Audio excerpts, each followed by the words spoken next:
Hi friends, welcome to my variety ಅಡುಗೆ channel.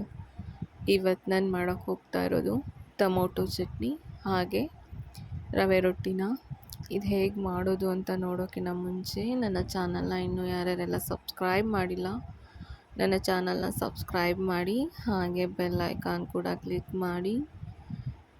ನನ್ನ videos ನಿಮ್ಗೆ ಇಷ್ಟ ಆಗ್ತಿದ್ರೆ ಲೈಕ್ ಮಾಡಿ, ಕಾಮೆಂಟ್ ಮಾಡಿ ಹಾಗೆ ಶೇರ್ ಮಾಡೋದನ್ನು ಮರಿಬೇಡಿ. ಈಗ ನಾನು ಮಾಡೋಕ್ಕೆ ಹೋಗ್ತಾ ಇರೋ ಟೊಮೊಟೊ ಚಟ್ನಿ ತುಂಬ ಈಸಿಯಾಗಿ ಮಾಡ್ಕೋಬೋದು. ಇದು ಎಲ್ಲದಕ್ಕೂ ಸೂಟಬಲ್ ಆಗಿರುತ್ತೆ. ಈಗ ಹೇಗೆ ಮಾಡೋದು ಅಂತ ನೋಡೋಣ ಬನ್ನಿ. ಒಂದು ಬಾಣಲಿ ತೊಗೊಂಡಿದ್ದೀನಿ. ಇದಕ್ಕೆ ಒಂದು 4 ಸ್ಪೂನಷ್ಟು ಎಣ್ಣೆ ಹಾಕ್ಕೊಂಡು, ಎಣ್ಣೆ ಬಿಸಿ ಆಗಿದೆ. ಈಗ ಇದಕ್ಕೆ ಸಾಸಿವೆ ಮತ್ತು ಸ್ವಲ್ಪ ಈರುಳ್ಳಿ ಹಾಕ್ಕೊಂಡಿದ್ದೀನಿ, ಒಂದು ಅರ್ಧ ಸ್ಪೂನಷ್ಟು. ಹಾಗೆ ಒಗ್ಗರಣೆಗೆ 1-2 ಕಡ್ಡಿಯಷ್ಟು ಕರಿಬೇವು ಹಾಕ್ಕೊಂಡಿದ್ದೀನಿ. ಈಗ ಹಸಿರು ಮೆಣಸಿನ್ಕಾಯಿ ಇಷ್ಟು ಸ್ವಲ್ಪ ಫ್ರೈ ಆಗಿದ ತಕ್ಷಣ ನಾನು ಒಂದು 10 ಈರುಳ್ಳಿ ಮೀಡಿಯಮ್ ಸೈಜಷ್ಟು ಕುಯ್ಕೊಂಡಿದ್ದೀನಿ. ನಾನು ಹಸಿರು ಮೆಣಸಿನ್ಕಾಯಿ ಒಂದು 10 ಹಸಿರು ಮೆಣಸಿನ್ಕಾಯಿ ಹಾಕ್ಕೊಂಡಿದ್ದೀನಿ. ಈಗ ಈರುಳ್ಳಿನ ಫ್ರೈ ಮಾಡ್ಕೊಳ್ಳೋಣ. ಈರುಳ್ಳಿ ಚೆನ್ನಾಗಿ ಫ್ರೈ ಆಗಲಿ. ಒಂದೆರಡು ನಿಮಿಷ ಚೆನ್ನಾಗಿ ಫ್ರೈ ಮಾಡ್ಕೊಳ್ಳೋಣ.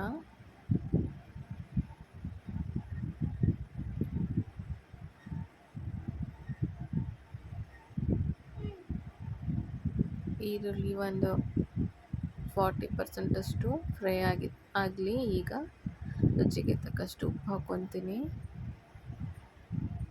ಒಂದು 40% ಫ್ರೈ ಆದಮೇಲೆ ಒಂದು ಅರ್ಧ ಸ್ಪೂನಷ್ಟು ಅರಿಶಿನ ಮತ್ತು ನಾನು ಅರ್ಧ ಸ್ಪೂನಷ್ಟು ಜೀರಿಗೆ ಮತ್ತು 1/4 ಸ್ಪೂನಷ್ಟು ಮೆಂತ್ಯನ ಹುರ್ದು ಪುಡಿ ಮಾಡಿ ಹಾಕ್ಕೊತಾ ಇದ್ದೀನಿ. ಇದಕ್ಕೆ ತುಂಬ ಟೇಸ್ಟಿಯಾಗಿರುತ್ತೆ. ಇದನ್ನು ಪುಡಿ ಮಾಡಿ ಹಾಕ್ಕೊಂಡ್ರೆ, ನೀವು ಹಾಕ್ಕೊಳಕ್ಕಾಗಲ್ಲ ಅಂದರೆ ಬೇಳೆ ಸಾಂಬಾರು ಪೌಡರ್ನ ಒಂದು ಅರ್ಧ ಸ್ಪೂನಷ್ಟು ಹಾಕ್ಕೊಳ್ಳಿ. ಈಗ ನಾನು ಸ್ವಲ್ಪ ಕೊತ್ತಂಬರಿ ಸೊಪ್ಪು ಹಾಕ್ಕೊತೀನಿ. ಒಂದು ಅರ್ಧ ಹಿಡಿಯಷ್ಟು ಕೊತ್ತಂಬರಿ ಸೊಪ್ಪನ್ನ ಕ್ಲೀನಾಗಿ ಕಟ್ ಮಾಡಿ ಹಾಕ್ಕೊತಾ ಇದ್ದೀನಿ, ವಾಶ್ ಮಾಡಿ. ಈಗ ಒಂದು 7-8 ಮೀಡಿಯಮ್ ಸೈಜಷ್ಟು ಟೊಮೊಟೊನ ನಾನು ಕ್ಲೀನಾಗಿ ಕೊಯ್ದಿಟ್ಕೊಂಡಿದ್ದೆ, ಅದನ್ನು ಹಾಕ್ಕೊತಾ ಇದ್ದೀನಿ. ಈಗ ಇದನ್ನು ಸ್ವಲ್ಪ ತಿರುಗಿಸ್ಕೊಳ್ಳೋಣ.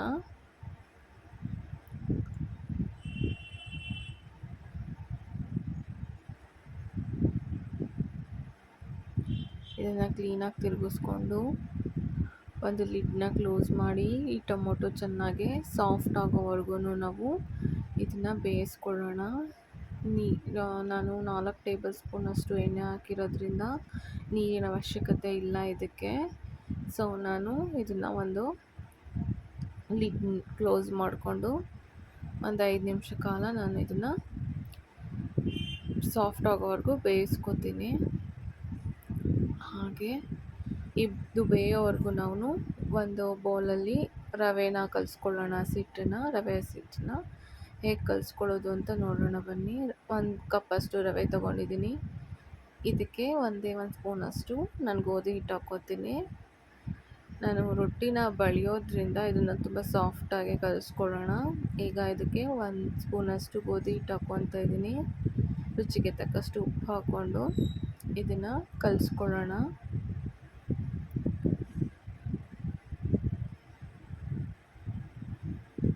ನಾನು ಅಂದರೆ ಒಂದು ರವೆನ ಒಂದು 1/4 ಗಂಟೆ ನೆನೆಯಕ್ಕೆ ಬಿಡಬೇಕು. ನಾನು ತೊಗೊಂಡಿರೋದು ಚಿರೋಟಿ ರವೆನ.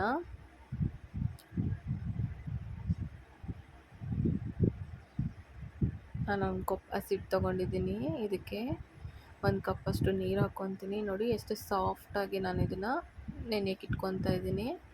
ಯಾಕಂದರೆ ಇದನ್ನು ಬೆಳೆಯೋದ್ರಿಂದ ತುಂಬ ಸಾಫ್ಟಾಗಿ ಹಸಿಟ್ಟು ಕಲಿಸ್ಕೋಬೇಕು.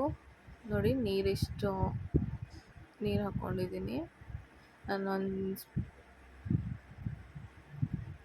ಈಗ ಟೊಮೊಟೊ ಚಟ್ನಿ ಬೆಂದಿದೆಯಾ ನೋಡೋಣ ಬನ್ನಿ.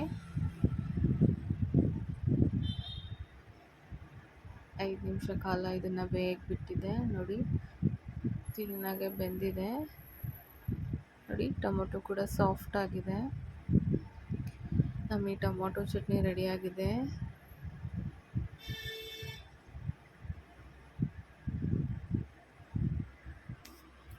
ಈಗ ನಾನು ಒಂದು ಕಡೆ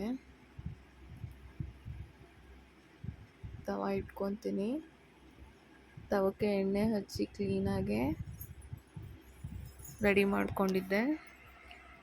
ಈಗ ನಾನು ರೊಟ್ಟಿನ ಬಡಿಯೋದು ಹೇಗೆ ಅಂತ ತೋರಿಸ್ತೀನಿ. ಒಂದು 15 ಮಿನಿಟ್ಸ್ ನಾನು ಹಸಿಟ್ಟನ್ನ ನೆನೆಯಕ್ಕೆ ಇಟ್ಟಿದ್ದೆ. ಈಗ ಕ್ಲೀನಾಗೆ ಒಂದು ಸೈಡಿಂದ ತವ ಚೆನ್ನಾಗಿ ಬಿಸಿ ಆಗಿರಬೇಕು. ಈಗ ಕ್ಲೀನಾಗಿ ಈ ಥರ ತವದ ಮೇಲೆ ಹಸಿಟ್ಟನ್ನ ಸ್ಪ್ರೆಡ್ ಮಾಡಿಕೊಂಡು ಕ್ಲೀನಾಗಿ ಬಳ್ಕೊಂಡು ರೌಂಡ್ ಶೇಪಲ್ಲಿ ಬೆಳ್ಕೊತೀನಿ. ಈ ರೊಟ್ಟಿ ತುಂಬ ಚೆನ್ನಾಗಿರುತ್ತೆ ತಿನ್ನೋಕ್ಕೆ. ದಿನ ಗೋಧಿ ರೊಟ್ಟಿ, ದೋಸೆ ಮಾಡಿ ಬೇಜಾರಾಗಿದ್ದರೆ ಈ ಥರ ರವೆ ರೊಟ್ಟಿನ ಮಾಡಿಕೊಂಡು ತಿನ್ನಿ. ಟ್ರೈ ಮಾಡಿ ಒಂದ್ಸಲಿ, ತುಂಬ ಈಸಿಯಾಗಿ ಮಾಡ್ಕೋಬೋದು. ಈಗ 1 ನಿಮಿಷ ಬಿಟ್ಟಿದ್ದೀನಿ ಲಿಡ್ನ ಕ್ಲೋಸ್ ಮಾಡಿ. ಈಗ ಬೆಂದಿರುತ್ತೆ ನೋಡಿ, ಟರ್ನ್ ಮಾಡಿ ತೋರಿಸ್ತೀನಿ ನಿಮಗೆ. ನಾನು ಮತ್ತೊಂದು ಕಡೆನೂ ಕ್ಲೀನಾಗಿ ಬೇಯಿಸ್ಕೊತೀನಿ. ಹಾಗೆ ನಾನು ಮಾಡ್ತಾ ಇರೋ ಈ ರೊಟ್ಟಿ ನಿಮ್ಗೆ ಇಷ್ಟ ಆಗಿದ್ರೆ ದಯವಿಟ್ಟು ನನ್ನ ಚಾನಲ್ನ ಸಬ್ಸ್ಕ್ರೈಬ್ ಮಾಡಿ, ಹಾಗೆ ಲೈಕ್ ಮಾಡಿ. ಈ ರೊಟ್ಟಿನ 2 ಸೈಡ್ ಕ್ಲೀನಾಗಿ ಬೇಯಿಸ್ಕೊಂಡು ಸೈಡ್ಸ್ ಎಲ್ಲ ಕ್ಲೀನಾಗಿ ಬೇಯಿಸ್ಕೊಂಡಿದ್ದೀನಿ. ನನ್ನ ರವೆ ರೊಟ್ಟಿ ಹಾಗೆ tomato chutney ready to heat. ನನ್ನ ಚಾನಲ್ನ ಇನ್ನೂ ಸಬ್ಸ್ಕ್ರೈಬ್ ಮಾಡಿಲ್ಲ ಅಂದರೆ ದಯವಿಟ್ಟು ಸಬ್ಸ್ಕ್ರೈಬ್ ಮಾಡಿ. ಧನ್ಯವಾದಗಳು.